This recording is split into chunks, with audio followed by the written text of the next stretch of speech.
अस्सलामुअलैकुम dear students, my name is Mohammad Ashraf और हम आपको पवार एकेडमी में खुश आमदीद कहते हैं। Today we will discuss about computer chapter number 1 problem solving. Chapter number 1 problem solving. What is problem? Today we will discuss about problem solving. First of all we know about the problem. What is problem? A matter or situation regarded as unwelcome or harmful and needing to be dealt with and overcome। एक ऐसी situation, एक ऐसा मसला जो हमें, ऐसी situation जो हमारे लिए अनवेलकम होती है, यानी अनफॉर्चुनेटली हो जाती है, वो हमारी प्रॉब्लम कहलाती है। और हम एक गिवन टाइम पीरियड होता है, उसी टाइम पीरियड में अगर हम उसको किसी भी चीज का अल्टरनेटिव सॉल्यूशन अगर निकाल लें तो हम प्रॉब्लम को क्या करते हैं, सॉल्व कर सकते हैं। बट हमें पता ही नहीं चलता, हमारी प्रॉब्लम्स जो होती है ना वो हमें आ जाती है। ठीक है, they have financial problem. It may be, might भी आपकी एक फाइनेंशियल प्रॉब्लम्स भी हो सकती है। ठीक है, एग्जांपल्स इसके लेंगे हम। दूसरे नंबर पे the mechanics fixed the problem with car. अगर हम किसी मैकेनिक्स के पास कार लेके जाते हैं तो वो हमारी कार बनाता है। अब हमारी कार बनाते बनाते वो एक प्रॉब्लम कर देता है, वो कहता है कि इस कार में ना ये एक फिक्स्ड प्रॉब्लम है, ये ठीक नहीं हो सकती, बट उसका एक अल्टरनेटिव सॉल्यूशन हो सकता है। दूसरे नंबर पे हम बात करते हैं what do you mean by problem solving. जो हमारा मेन टॉपिक है वो है क्या है, problem solving. The act of defining a problem, determining the cause of the problem। अब आप क्या करेंगे, हम प्रॉब्लम्स को डिफाइन करेंगे। उस दूसरे नंबर पे उसकी काज, प्रॉब्लम्स की जो काज होगी, वजह होगी, फिर उसको हम क्या करेंगे, डिटरमाइन करेंगे, आइडेंटिफाइंग। फिर उसके बाद क्या करेंगे, हम उस प्रॉब्लम को आइडेंटिफाई करेंगे। ठीक है, prioritising and selecting alternatives for a solution. जब हम उसको डिफाइन कर लेंगे, डिटरमाइन कर लेंगे, आइडेंटिफाई कर लेंगे, देन उसके बाद हम क्या करेंगे, उसका एक अल्टरनेटिव सॉल्यूशन निकालेंगे। ठीक है, and implementing a solution, this is called the problem solving activity. इसको आप क्या बोलते हैं, प्रॉब्लम सॉल्विंग एक्टिविटी बोलते हैं। ठीक है, for example when a individual get a flat tire on their car in the morning and decide to fix it। आपने देखा होगा जब आप सुबह सवेरे उठते हैं तो आपकी टायर का जो क्या होता है, एक टायर पंचर हुआ होता है, फ्लैट टायर आपको दिखाई देता है। तो आप क्या करते हैं, उसकी जगह एक नया टायर ले आते हैं। ठीक है, वो जो नया टायर होता है वो आप फिक्स्ड अप करते हैं। इसका एक अल्टरनेटिव सोल्यूशन रखते हैं ना, कि एक टायर में, एक आपने कार में एक टायर रखा, जब वो पंचर्स हो गया तो फिर आपने उसी की जगह वो रिप्लेस कर दिया, तो उसका एक अल्टरनेटिव सोल्यूशन निकाल, जब आपने वो फिक्स्ड अप कर लिया। ठीक है, दूसरे नंबर पे हमने क्या करना है, डिफाइनिंग अ प्रॉब्लम। इसकी एक स्टेप है, प्रॉब्लम सॉल्विंग का एक स्टेप है, वो है defining a problem. A well defined problem is that does not contains ambiguities. ठीक है, अब इसका मकसद क्या होता है कि एक आपकी जो प्रॉब्लम होती है, अगर वो वेल डिफाइंड है तो वो एम्बिग्यूटीज प्रोड्यूस्ड नहीं करेगी। ठीक है, दूसरे नंबर पे first of all we need to see whether the problem is well defined और नॉट। हम क्या करते हैं, हम देखते हैं कि आपकी जो प्रॉब्लम है वो वेल डिफाइंड है या नहीं है। इसमें आप क्या करना है, आपने डिफाइन करना है प्रॉब्लम को। ठीक है, if the problem is not defined then we will use to define the following strategies। अगर आपकी प्रॉब्लम क्या है, डिफाइंड नहीं है, तो हम ये तीन फॉलोइंग स्ट्रेटेजीज हैं जो हमें क्या बताती हैं कि आपकी प्रॉब्लम्स को आप किस तरह से डिफाइन कर सकते हैं। ठीक है, फर्स्ट ऑफ ऑल हमारे पास है गेन बैकग्राउंड नॉलेज।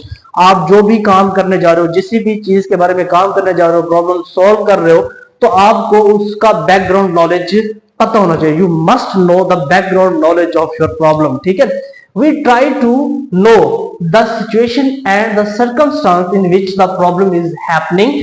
आपने क्या करना है, जानना है कि आपकी प्रॉब्लम में होने क्या जा रहा है, उसको आपने क्या करना है, उसका बैकग्राउंड नॉलेज आपको फर्स्ट ऑफ ऑल पता होना चाहिए। You must know. Then how we shall be calculate the solution. आपने फिर ये भी सजेस्ट करना है कि हम इसका सॉल्यूशन किस तरह से फाइंड करेंगे, ठीक है। अब दूसरे नंबर पे है आपका यूज गेसेस, अंदाजा लगाना, ठीक है। आपने अपनी प्रॉब्लम का क्या करना है, अंदाजा लगाना है, ठीक है। We try to guesses the unknown information through appropriate guesses. These guesses based on your past experience, ठीक है ना। अब आप बड़े लोगों के पास जब जाती हैं तो वो पहले ही ये प्रॉब्लम सॉल्व फेस्ड कर चुके होते हैं, फिर आप कहते हैं कि हमसे ना ये काम नहीं हो रहा, फिर आप क्या करते हैं, उनकी सोच में बैठ बैठ के ये करते हैं कि आप अंदाजा लगाना स्टार्ट करते हैं। अगर आप अपनी प्रॉब्लम का अंदाजा नहीं लगाएंगे देन आपकी जो प्रॉब्लम होगी वो आपकी सोल्व नहीं होगी। आपको अंदाजा लगाना पड़ेगा। You must guess the problem. First of all background knowledge, दूसरे नंबर पे आपने क्या लगाना है, गेस करना है उस प्रॉब्लम का, ठीक है। तीसरे नंबर पे है आपका ड्रॉ अ पिक्चर्स। अगर आपकी प्रॉब्लम जो है ना वो वेल डिफाइंड नहीं है तो आपने क्या करना है, उसकी पिक्चर क्या करनी है, ड्रा करनी है। हो सकता है कि आपको वो प्रॉब्लम आपको पिक्चर्स ही बता दे कि आपने किस तरह से इसको हैंडल करना है, आपने सॉल्व करना है, इसको किस तरह से आपने डिफाइन करना है। If the problem is not well defined, then we can draw up pictures and fill the underlying information. अगर आपकी क्या है, आपके पास आपकी प्रॉब्लम क्या है, वेल डिफाइंड नहीं है, तो आप क्या करेंगे, उसकी पिक्चर ड्रा करेंगे, देन उसके बाद आप उसके बारे में इंफॉर्मेशन और ये सारी चीजें आपके पास आती जाएंगी, ठीक है। इसके बाद एक साइंटिस्ट था, उस साइंटिस्ट का नाम है Albert Einstein. Do you know Albert Einstein एक साइंटिस्ट है जिसको मास्टर ऑफ द फिजिक्स भी कहा जाता है, साइंटिस्ट ऑफ फिजिक्स भी कहा जाता है। Albert Einstein said if I were given 1 hour to save the planet, उसने ये कहा था कि मुझे अगर 1 घंटा दिया जाए किसी भी प्लैनेट को क्या करने के लिए, बचाने के लिए, तो वो क्या करेगा, I would spend 59 minutes defining the problem and 1 minute resolving it.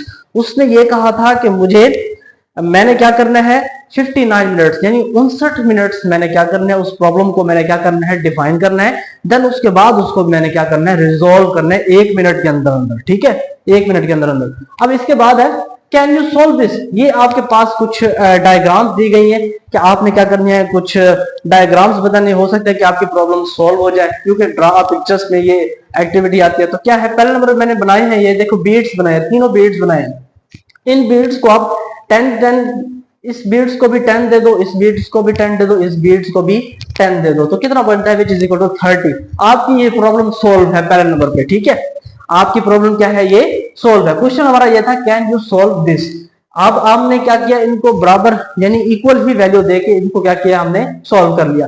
दूसरे नंबर पे आपका है, ये एक डक दी हुई है, एक सिंबल दी हुई है, ये दूसरी सिंबल दी हुई है, ठीक है। इन तीनों को प्लस करना है। अब देखिए ये डक एक अलग प्रॉब्लम है, ये सेपरेट प्रॉब्लम है, लेकिन ये जो है ना ये सेम है। These symbols are relate with each other, ठीक है, विद रिलेट ईच अदर, ये एक दूसरे के साथ क्या कर रहे हैं, रिलेट कर रहे हैं। और ये क्या है, ये एक सेपरेट प्रॉब्लम है, ठीक है। अब हमने इसको वैल्यूज क्या दी है, 18 दी है। अब हम क्या कर सकते हैं, इस डक को सेपरेट कर लेंगे, अगर इसको 9 + 9 करेंगे तो वो 18 बनता है, ठीक है। अगर हम क्या करेंगे, इस डक को सेपरेट कर लेंगे। अब इस डक को आपने कौन सी वैल्यू देनी है, इसको कौन सी वैल्यू देनी है और इसको कौन सी वैल्यू देनी है, तो आपका जो आंसर है वो 18 बनना चाहिए, ठीक है। हो सकता है कि आपने इसको 6 दे दिया, इसको भी 6 दे दिया, इसको भी 6 दे दिया, बट ये वाली जो आपकी प्रॉब्लम होगी वो क्या होगी, सेम नहीं होगी। ये आपकी प्रॉब्लम जो होगी वो सेपरेट होगी, जिसका आपने अल्टरनेटिव सोल्यूशन निकालना है। इन तीनों चीजों को यूज करते हुए define the problem, gain background knowledge, use gases और ड्रा पिक्चर्स, इसको यूज करते हुए तो आपने सेपरेट प्रॉब्लम का क्या करना है, अल्टरनेटिव सोल्यूशन निकालना है, ठीक है। इसके बाद आपकी ये सिंबल वही वाली सिंबल है माइनस, ये देखिए 2 मैंने इस पे पैर उसने दिए हुए हैं, बाजू दिए हुए हैं, ठीक है, हिप दिए हुए हैं, विच इज इक्वल टू 2। अब देखिए इसमें से कितने आपने माइनस करने, तो 2 आंसर आ जाता है, ठीक है। इसके लिए आपने क्या करना है, सोचना है। ये पिक्चर्स आपको क्या कर रही हैं, नॉलेज दे रही हैं, ठीक है। इसके बाद आपका ये पैर है, दूसरा प्लस, ये डक है, प्लस मल्टीप्लाई बाय ये सिंबल आ गया डक की। तो इसका आंसर क्या हो सकता है, तो सॉल्व करके मुझे कमेंट में लाजमी बताइएगा, ठीक है। इसके बाद है remember, pictures speak louder than words. ये जो वर्ड्स लिखे हुए हैं ना, पिक्चर्स क्या कर रही हैं, आपको साफ साफ दिखाई दे रही है कि ये कौन सी पिक्चर है। इसके बारे में आप फौरन ही देखते हैं, आपको याद आ जाता है कि ये फलानी पिक्चर है, इसकी बैकग्राउंड नॉलेज ये होगा, ठीक है, इस तरह से। आप देखें, आपको ये पिक्चर से बीड्स दिखाई दे रही है ना, ये खुश नजर आ रहा है, तो आपको खुशी का, हैप्पीनेस का ये साइन शो होगा, आपके माइंड में रिवॉल्व होगा। ठीक है, अब ये डक है, डक के बारे में आपको पता है, उसकी 2 टांगे होती हैं, उसके 2 पैर होते हैं, चूंच होती है, आंख होती है, तो इसके बारे में आपको नॉलेज आना स्टार्ट हो जाएगा। ठीक है, तो इस तरह से ये पैर दिया हुआ है, तो पैर में आपके 5 उंगलियां होती हैं। ठीक है, एक पैर होता है वो सीधा होता है, इस तरह से आपका अल्टरनेटिव सोल्यूशन नजर आ जाएगा। ठीक है, प्लीज अगर ये आपको वीडियो अच्छी लगी हो तो इसको सब्सक्राइब, कमेंट एंड लाइक करना ना भूलिएगा।